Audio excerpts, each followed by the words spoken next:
Read the poem and the story, then answer the questions that follow.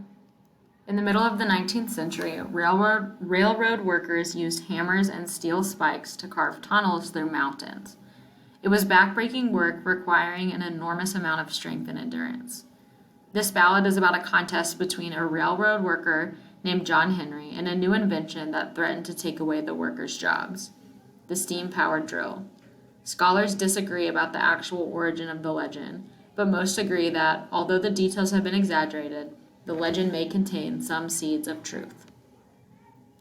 The Ballad of John Henry, an American folk song from the century, November 1896 through April 1897.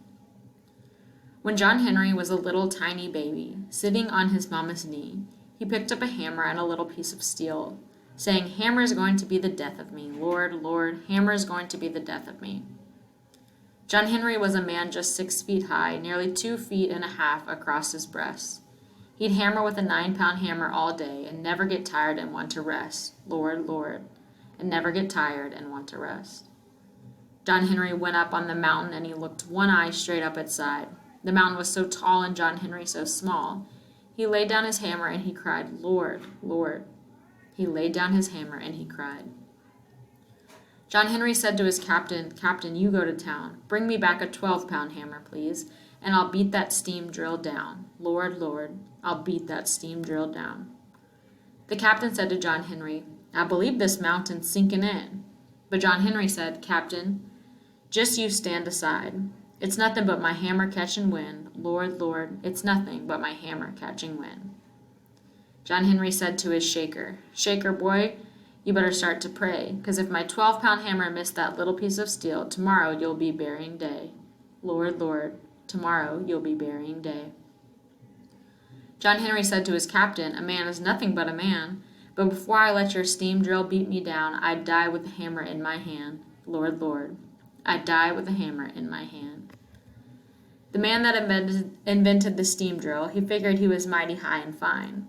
But John Henry sunk the steel down 14 feet while the steam drill only made 9. Lord, Lord, the steam drill only made 9. John Henry hammered on the right-hand side. Steam drill kept driving on the left. John Henry beat that steam drill down, but he hammered his poor heart to death. Lord, Lord, he hammered his poor heart to death. Well, they carried John Henry down the tunnel, and they laid his body in the sand. Now every woman riding on a C&O train says, "There lies my steel-driving man. Lord, Lord, there lies my steel-driving man." John Henry, Man vs. Machine, by Robert Sands Souchy, Faces. Folks say lightning flashed and the whole state of Virginia shook the night John Henry was born to Preacher Henry and his wife. The same folks say he weighed 44 pounds at birth. Even as a baby, John loved hammering things. By age 10, he could hammer down fence posts like a grown man. At 18, he was more than 6 feet tall, weighed about 200 pounds, and was as strong as a locomotive. When working on the family's small farm, he would hear a distant train whistle and say, "Someday, I'm going to be a steel driver for the railroad." So he went to West Virginia and signed on with the Chesapeake and Ohio, called the C&O, Railroad Crew, working on the Big Bend Tunnel. 1.25 miles long, it would cut through a mountain and become the longest railroad tunnel in America. John Henry was hired as a driver who hammered a steel drill into the rock to make an opening for blasting powder. His every blow drove the drill an inch deeper into solid rock. The work was hard and the days were hot, but John loved the idea that his hammering was helping make a tunnel through which trains would soon roar. His boss boasted, "He's my finest driver. I'd match him against any man." Though tough, John had a tender heart and fell in love with Lucy, who worked as a maid. She was short to his tall, coffee and cream to his ebony, but while she seemed soft, she was a steel-driving woman from a family of railroad workers. She could lay down rails second only to John Henry if she had a mind to. They were soon married and lived in one of the little wooden shanties that housed the railroad workers. The whole crew turned out for the wedding. They bought John a new 20-pound hammer and gave Lucy a flapjack turner big enough to flip hotcakes the size of wagon wheels. The Iron Monster. Word reached the tunneling crew that the owners of the C&O Railroad were thinking of buying a newly invented steam drill to replace many workers. John Henry and the other men laughed and called it the Iron Monster. But the drill's inventor insisted. My machine will drill a hole faster than any 10 men. Then John began to worry that he might lose his job and his and Lucy's dream of buying a farm. And it bothered him to think that folks would say the tunnel was dug by a machine, not a good, honest man's work. So John went to his boss and said, "You tell everyone I've got a man who can swing two 20-pound hammers.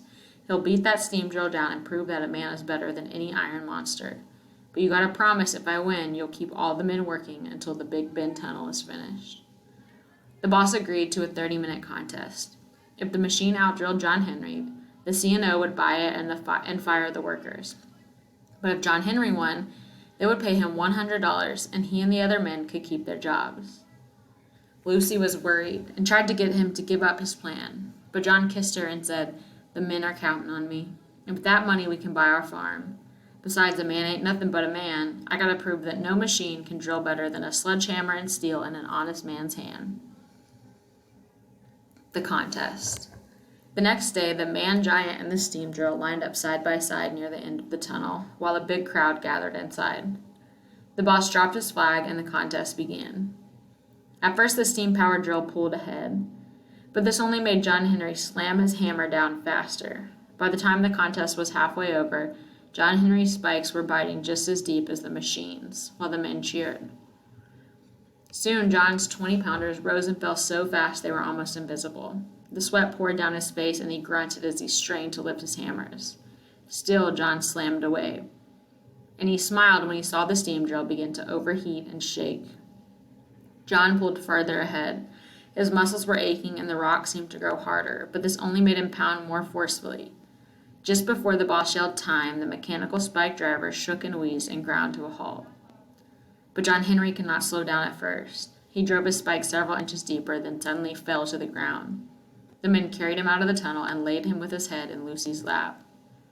"Lucy," he gasped, "did I beat that steam drill?" "You did," she said, her tears falling like cool rain on his burning face. "Oh, Lucy, I hear a roaring in my head like a locomotive rushing down the tracks," John said. Then his soul boarded the train that only he could see. While John Henry died that hot July day, his story became a part of railroad legend. Wherever a train speeds over the tracks, some part of John Henry rides the rails with it. Number 17. This question has two parts. First answer part A, then answer part B. Part A. What is an important theme of the poem, The Ballad of John Henry? A. People should not try to do work that can be done by machines. B. Inner strength is more important than outer strength. C. The human spirit is stronger than any machine. D. Remarkable people are unaware of the qualities that make them great. Part B. Which line from the poem best supports the answer to part A? A. The mountain was so tall and John Henry was so small. B. And I'll beat that steam drill down, Lord, Lord. C. Tomorrow will be your burying day, Lord, Lord. D. John Henry hammered on the right-hand side. E.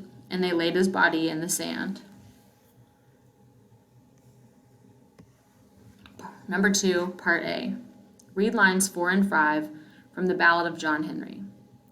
Saying, "Hammer is going to be the death of me, Lord, Lord. Hammer is going to be the death of me." What impact do these lines have on the poem? A. They foreshadow what later happens to John Henry. B. They make John Henry's downfall seem avoidable. C. They reveal that John Henry loved hammering from an early age. D. They raise the question of whether John Henry's word is trustworthy. Part B. Which line from the poem provides the evidence that best supports the answer to Part A? A. When John Henry was a little tiny baby. B. Bring me back a 12-pound hammer, please. C. Tomorrow will be your burying day. D. He hammered his poor heart to death. Number 3. This question has two parts. First answer part A, then answer part B. Part A. Based on details in the story of John Henry, Man vs. Machine, which of the following statements best describes John Henry? A. He has a hard time figuring out what he wants to do in life. B. He wants the tunnel finished more than anything else. C. He cares deeply about his fellow workers. D. He thinks his boss is a dishonest man. Part B. Select the 2 sentences from the story that provide evidence for the answer to Part A. A. So he went to West Virginia and signed on with the Chesapeake and Ohio, called the C&O Railroad crew, working on the Big Bend Tunnel. B. Word reached the tunneling crew that the owners of the C&O Railroad were thinking of buying a newly invented steam drill to replace many workers. C. The work was hard and the days were hot, but John loved the idea that his hammering was helping make a tunnel through which trains would soon roar. D. But you gotta promise, if I win, you'll keep all the men working until the Big Bend Tunnel is finished. E. But John kissed her and said, the men are counting on me. F. The men carried him out of the tunnel and laid him with his head in Lucy's lap. Number 4. This question has 2 parts. First answer Part A, then answer Part B. Part A. The narrator of John Henry Man vs. Machine does not describe Lucy's internal feelings either during or after the contest. What effect is this most likely intended to have? A. It allows the image of Lucy's falling tears to show how intensely she feels about John Henry. B. It increases the reader's wish to know Lucy's reaction to the sound John Henry claims to hear. C. It creates a feeling of suspense when Lucy holds John Henry after he falls to the ground. D. It shows how both Lucy and John Henry will be a part of the railroad myths forever. Part B. Which sentence from the story best supports the answer to Part A? A. The men carried him out of the tunnel and laid him with his head in Lucy's lap. B. You did, she said, her tears falling like cool rain on his burning face. C. Oh, Lucy, I hear a roaring in my head like a locomotive rushing down the tracks, John said. D. While John Henry died that hot July day, his story became a part of the railroad legend.